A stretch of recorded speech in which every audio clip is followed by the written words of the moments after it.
warahmatullahi wabarakatuh. Perkenalkan, kami dari kelompok 6, saya Intan Budianti. Saya Restu Ayu Permatasari. Saya Siva Amalia. Saya Nabila Mesyifa. Saya Zaki Firmansyah. Saya Afifah Septiana. Saya Zazkia Asya Maulina. Saya Risma Mutiara Hati.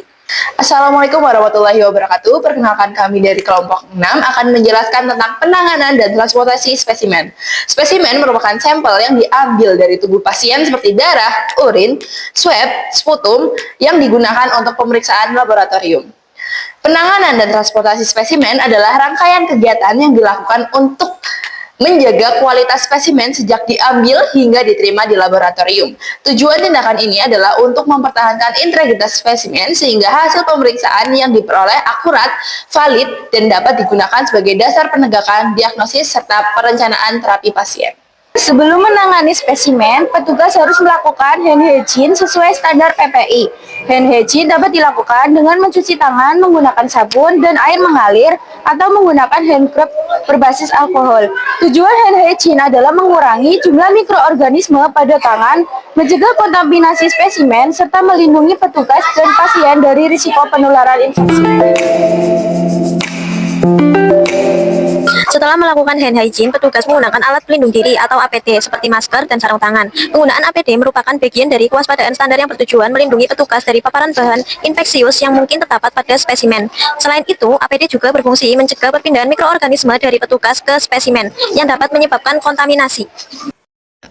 Setiap spesimen harus diberi label identitas yang lengkap dan jelas. Informasi yang dicantumkan meliputi nama pasien, nomor rekam medis, tanggal, serta waktu pengambilan spesimen. Verifikasi identitas dilakukan untuk memastikan kesesuaian antara spesimen dan pasien, sehingga dapat mencegah kesalahan identifikasi yang berpotensi menyebabkan kesalahan diagnosis maupun terapi.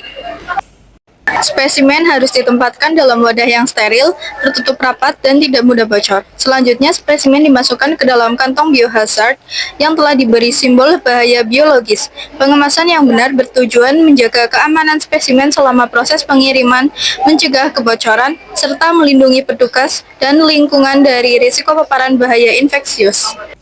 Sebelum dikirim ke laboratorium, spesimen perlu disimpan sesuai dengan persyaratan masing-masing jenis pemeriksaan. Beberapa spesimen memerlukan suhu ruang, sedangkan spesimen lainnya harus disimpan pada suhu dingin menggunakan lemari pendingin atau cold box. Penyimpanan yang tepat bertujuan mempertahankan stabilitas komponen spesimen sehingga hasil pemeriksaan tetap akurat dan dapat dipercaya. Transportasi spesimen harus dilakukan sesegera mungkin setelah pengambilan. Selama proses transportasi, spesimen harus tetap berada dalam wadah yang aman dan sesuai standar. Petugas harus menghindari guncangan berlebihan, paparan panas, serta keterlambatan pengiriman karena kondisi tersebut dapat mempengaruhi kualitas spesimen.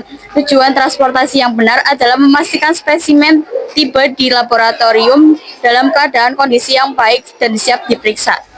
Setelah spesimen tiba di laboratorium, petugas melakukan verifikasi ulang terhadap identitas pasien, jenis spesimen, serta kondisi fisik spesimen. Tahap ini penting untuk memastikan spesimen layak diperiksa dan sesuai dengan data pasien.